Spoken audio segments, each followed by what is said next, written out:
Joe Knight with Nova Scotia Grass-Fed here, and I'm gonna move these guys today. So I'm gonna see if I can lock them in the barn with just my little call and dragging this without any food. I can put something in it, but if I have to. But I'm gonna lock them in the barn, and I'm gonna move their pasture. So I'm gonna show you guys how I do that today.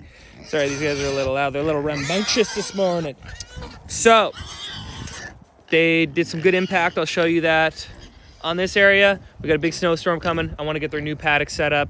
So this is what we're doing. Come on, guys. Yeah. Come on. Yeah. Follow me. We're gonna lock you in the barn. Oh, God. Come on, guys. Yeah. Oh, Jesus. Well, I didn't even get to pull that in.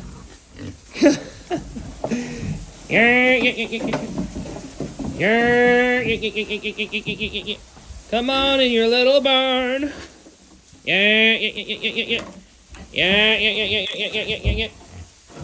This one always, I gotta kind of get behind them here. Yeah.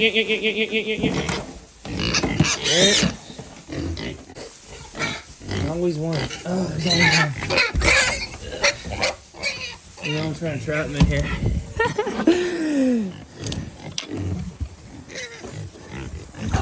Well, they went in. If only I had someone else to close the friggin' door. But that's the troubles of farming by yourself. We'll get him in there. Watch out, Piggy. Watch out, Piggy. I'm gonna move them in with food. But they did come in.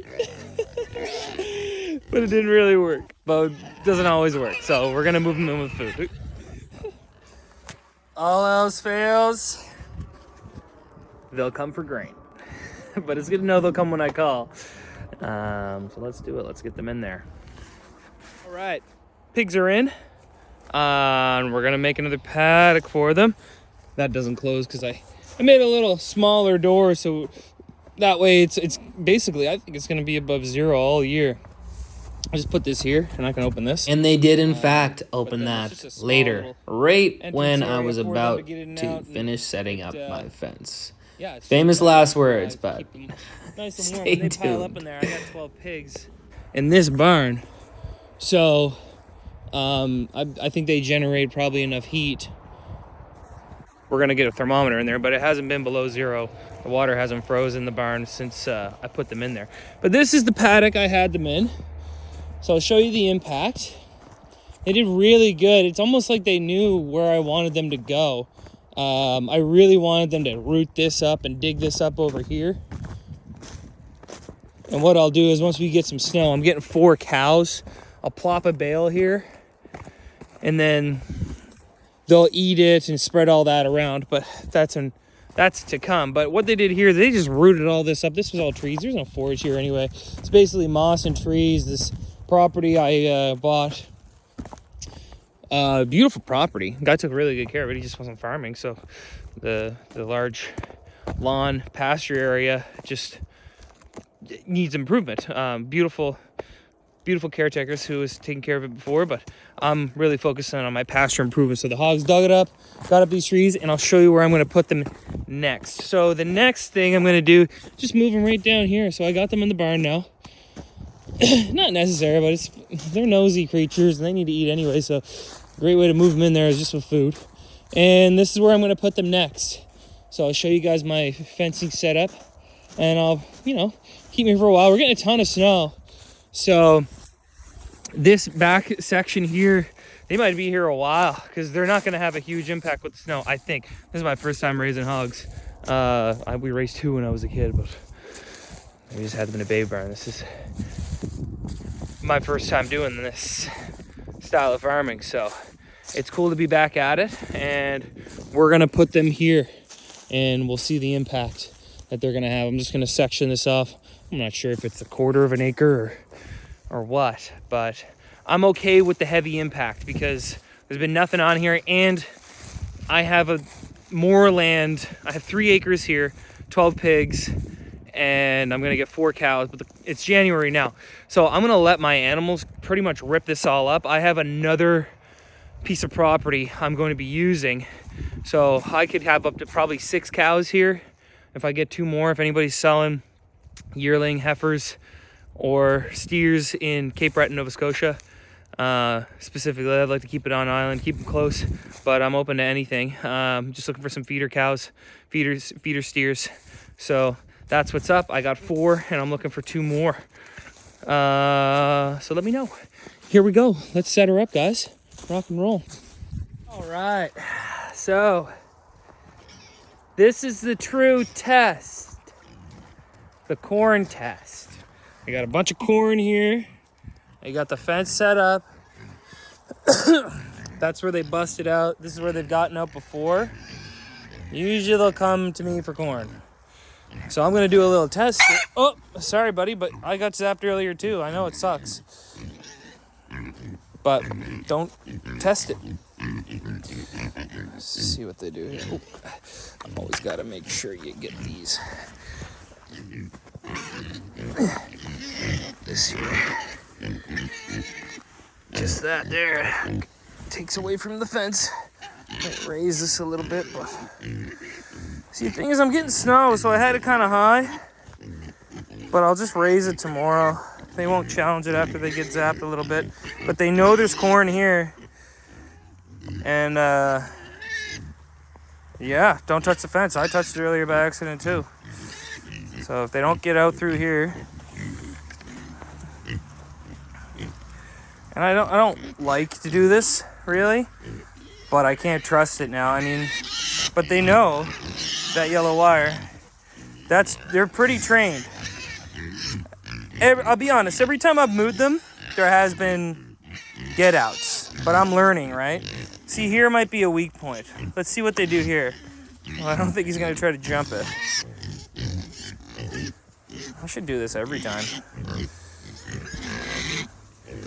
They're shy to it. Corn. What do you want? Now, so they're shy to that. They don't want to accidentally touch that. They're so smart. They are smart. You guys don't want to test that, do you? We see a jumping pig. All right, let's test the other side. They won't try to bust out that way for it. Okay, now I'm over here. I don't want to call them. I'm over here now. Yeah. So that's my little call. Oh! This is really bad. Please get through. Okay. I'm going to set up a hot wire there. See, I'm really glad I'm doing this actually. So they can fit underneath that. I'm going to put a hot wire around it now because that's a recipe for disaster. I mean, I'd get them out, but it would be a nightmare if he got stuck in there. But yeah, we're learning. I learn every day. You guys gonna be able to get through here? I'm learning. This is my first time raising animals like this, and I haven't farmed for 10 years, so. Oop, I got some here.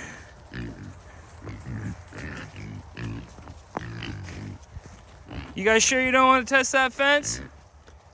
Here's another weak spot, I think. Yeah.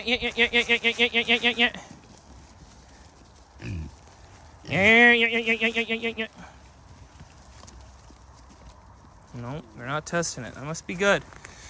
All right. All right. I'm gonna call it good.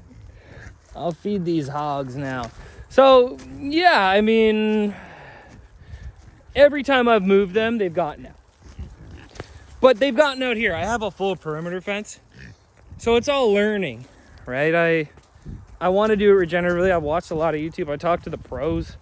I went to Greg Judy's farm. He came here. I went to my buddy Matt at Ancestral Farms, Iowa. They're all those tours I did on my YouTube, but still, you can check them out. But still, you know, and we learn all the time with farming. Let's feed these hogs, and I'll show you guys me feeding them. Okay, hopefully that keeps them from going under that. They'd have to really want it. There's a real need to go in there. They're getting kind of big. I think they squeeze through there. We'll see. I mean, But yeah, that's glad I saw that pig come through there, because I don't want them going underneath that. Pull that wire, make a mess. I could root that up and actually move those blocks. They're strong creatures. Okay, Chris. All right. They busted out at the last minute, but I got them all in with pumpkins. If your pigs ever break out, just give them some pumpkins. They busted out of that barn. It was a little bit hairy, but they're happy now. Look at them. Oh, sorry, I didn't see there. This troublemaker wouldn't come in. So now, this is their new plot of land, and they're loving it. Ain't you guys? It's okay, guys. I know that was a little exciting. A little skittish of me now.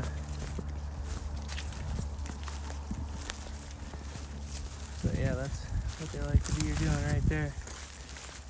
New earth and pumpkins. So, why don't I show you my fence? It goes from down there. I just kind of have it hooked to there.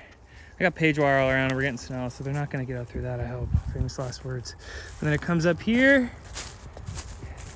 This is their new plot. And then it goes over here. And then comes up here. Goes around to here. And that's the new piggy pen.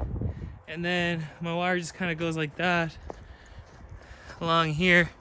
It's not on right now. I'll turn it on though. Those pigs don't get too wise to it. It goes along this here. And then this is where I'm going to receive my cows, my paddocks up there. And then this will be my pasture for my cows. And I got 2 wires here when I get them next week. And then it comes up here. That's the new cow barn. Perfect for 4 cows. And then it comes here. And this is kind of how I can turn it on and off. So I'll just take this. Whoop, raw dogging it. No glove. Click it on here. And then that's my charger. That's my ground. That's my speed right. 3000. This is a dead wire. I don't need to have that on right now. I mean, I could turn it on, I guess. And then this is what's doing the whole thing. So I got that wire all the way across there, all the way across the top, and duck it in there. So that's what I got going on, gang. Just trying to rotate these animals, trying to keep honest with what I'm doing here. Trying to give these animals a good quality of life. And yeah, that's the goal. So if I can produce enough food for myself and provide a affordable, hopefully affordable product, I'll be doing 50-pound boxes with these pigs. So if anybody in Bowden or Cape Breton is interested, these pigs are going to be going out in 50-pound boxes. So of pork. And I'll also be selling them at a local food hub. Whatever, I don't sell direct, but I'll be doing that. So if you're interested, let me know. And let's have a look, one last look at these pigs and how happy they are in their new setup here. Hey, oh, you got your own pumpkin. I'll go over here. Awesome. See, tails are wagging a little bit. They're happy. They're rooting. And life is good. All right, this is Jonah Eiking with Nova Scotia Grass Fed. We're totally vertically integrated from the ground up right to your mouth. And if you're liking what I'm doing and you think that you actually like it, you can hit like. And if you want to see more, please hit subscribe. I really appreciate it. Appreciate everybody who's been following me and liking me so far. And it's a huge help. I got a couple last minute touch-ups on this fence, but we'll be good to go. Signing off. I'll catch you guys on the flip-flop.